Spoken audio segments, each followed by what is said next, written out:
السلام علیکم ورحمۃ اللہ وبرکاتہ۔ ناظرین کرام، تہجد میں اللہ تعالی سے کیا مانگنا چاہیے؟ ہم تہجد پڑھ رہے ہوتے ہیں، تہجد پڑھتے پڑھتے ہمیں وقت گزر گیا، مہینوں گزر گئے، سال گزر گئے، ہم ڈیلی تہجد کا اہتمام کرتے ہیں، لیکن آج تک ہمیں یہ پتہ نہیں ہے کہ اللہ تعالی سے تہجد میں کیا مانگنا چاہیے، اللہ تعالی سے دعا کرتے ہوئے کس چیز کا سوال کرنا چاہیے، دعا ہم مانگ رہے ہیں تو اللہ تعالی سے کیا چیز طلب کرنی چاہیے، کون سی ایسی چیزیں ہیں کہ جو بندے کو ہر حال میں مانگنی چاہیے، وہ کون سی چیزیں ہیں کہ اگر بندہ ان چیز کو مانگ لے تو اللہ تعالیٰ دنیا کی تمام چیزیں عطا کر دیتا ہے، وہ کون سی چیز ہے کہ اگر بندہ اس چیز کو نہ مانگے، باقی دنیا کی ساری چیزیں مانگ لے تب بھی اس کو ساری چیزیں نہیں ملتی ہیں۔ تو میں آپ کو بتلاؤں گا کہ اگر آپ تہجد گزار ہیں، تہجد پڑھتے ہیں،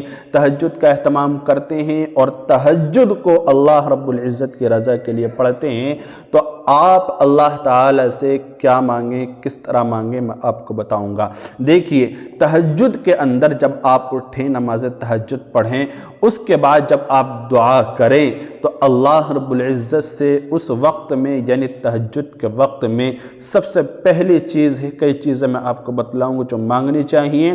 حدیث شریف کی روشنی میں بتلاؤں گا۔ تو جو پہلی چیز ہے، اللہ تعالی سے عافیت مانگنی چاہیے، اللہ تعالی سے عافیت کا سوال کرنا چاہیے۔ یہ عافیت کیا ہے، کس کو کہتے ہیں، کیا چیز ہے، وہ میں ابھی آپ کو بتلاؤں گا۔ تو پہلی چیز ہے کہ بندے کو اللہ تعالی سے عافیت مانگنا چاہیے، اللہ تعالی بھی چاہتا ہے، اللہ رب العزت بھی یہ تمنا کرتا ہے، وہ یہ چاہتا ہے کہ میرے بندے مجھ سے عافیت کا سوال کریں، میرے بندے مجھ سے عافیت طلب کریں، میرے بندے مجھ سے عافیت مانگیں گے، میں انہیں عافیت عطا کروں گا۔ یہ عافیت کیا ہے یہ بھی میں آپ کو بتلاؤں گا۔ اور دوسری جو چیز ہے جو بندے کو مانگنی چاہیے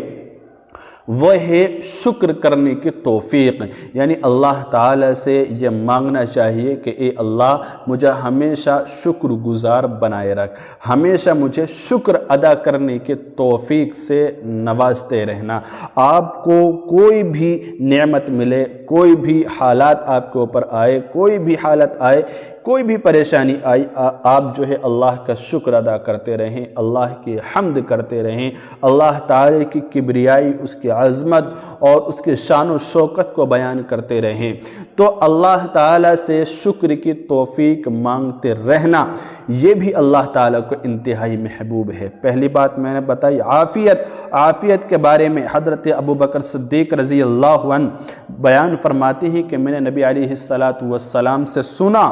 کہ آپ علیہ السلام فرماتے ہیں کہ میں نے تمہیں کلمہ اخلاص کے بعد، کلمہ اخلاص، یہ کلمہ اخلاص کہتے ہیں کلمہ شہادت کو، یعنی جو دوسرا کلمہ ہے اشہد ان لا الہ الا اللہ وحدہ لا شریک لہ واشہد ان محمدا عبدہ ورسولہ، اس کو کلمہ اخلاص کہتے ہیں۔ تو اللہ کے نبی فرماتے ہیں کہ میں نے تمہیں کلمہ اخلاص کے بعد عافیت سے بڑھ کر کوئی چیز نہیں عطا کی، یعنی تم کو اللہ کی طرف سے عافیت سے بڑھ کر، کلمہ شہادت کے بعد عافیت سے بڑھ کر کوئی چیز تمہیں نہیں دی گئی۔ اب یہ عافیت کیا ہے یہ بھی آپ سمجھیں۔ عافیت کہتے ہیں کہ دنیا کے اندر جتنی بھی خیر اور کتنی بھی بھلائیاں ہیں ان سب چیزوں کا مل جانا، اور آخرت کے اندر جتنی بھی خیر اور جتنی بھی بھلائیاں ہیں ان تمام چیزوں کا مل جانا، یعنی دنیا اور آخرت کی بھلائیوں کا مل جانا، دنیا اور آخرت کی بھلائیوں کا نصیب ہو جانا، اس کو کہتے ہیں عافیت۔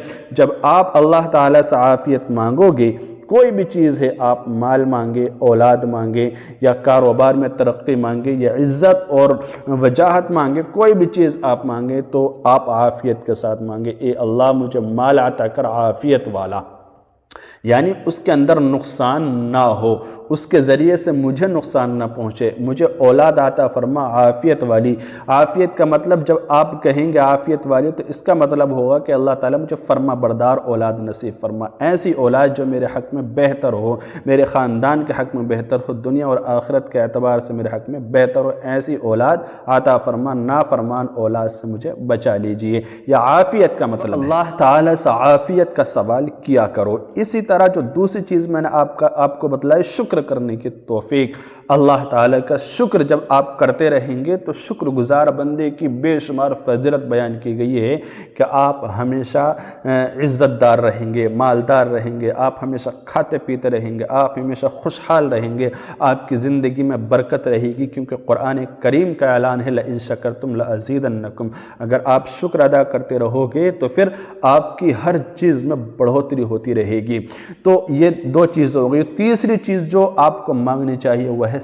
صحت ضرور مانگو، کیونکہ صحت ہے تو سب کچھ ہے۔ اگر آپ صحیح سلامت ہیں تو آپ کہیں بھی جا سکتے ہیں، کتنی ہی عبادت کر سکتے ہیں اللہ تعالیٰ سے کی ریاضت کر سکتے ہیں، آپ سب کچھ کر سکتے ہیں۔ اگر صحت ہی ٹھیک نہیں ہے تو پھر آپ کچھ نہیں کر سکتے۔ تو یہ تین چیزیں اللہ تعالیٰ سے مانگو، آپ کو دنیا کی تمام چیزیں مل جائیں گی، آپ کو دنیا کی ہر نعمت مل جائے گی۔ اور اگر آپ نے عافیت نہیں مانگی، یہ چیزیں نہیں مانگی، تو گویا آپ نے کچھ نہیں مانگا، آپ کو سب کچھ نہیں ملا۔ تو یہ چیزیں آپ اللہ تعالیٰ سے مانگیں، آپ کی دنیا بھی بنے گی، آپ کی آخرت بھی بنے گی۔ اللہ تعالیٰ عمل کی توفیق دے۔ السلام علیکم ورحمۃ اللہ وبرکاتہ۔